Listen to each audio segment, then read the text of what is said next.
ઘણીવાર સોશિયલ મીડિયામાં એવું જોવા મળે, ફેસબુક હોય, ઇન્સ્ટા હોય, આ હોય તે હોય, કોઈ પણ સંતોની કથા હોય, સારામાં સારી વાત કરી હોય, ભગવાનના મહિમાની વાત કરી હોય, તોય સનાતન ધર્મના નામે એક ઊભો થયેલો સમાજ ન સંભળાય, ન વચાય, ન બોલાય, ન વિચારાય એવી એવી ગાયડું ભરી ભરી ભરી અને લાંબા લાંબા લખાણ કરી નાખ્યા હોય.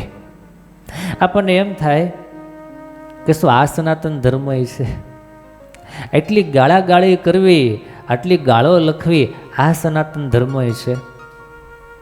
લાખ લાખ વંદન છે ભગવાનના સારા સત્સંગીઓને, ભગવાનના સારા ભક્તોને, જેના મોઢે ક્યારેય ગાળ ન નીકળે.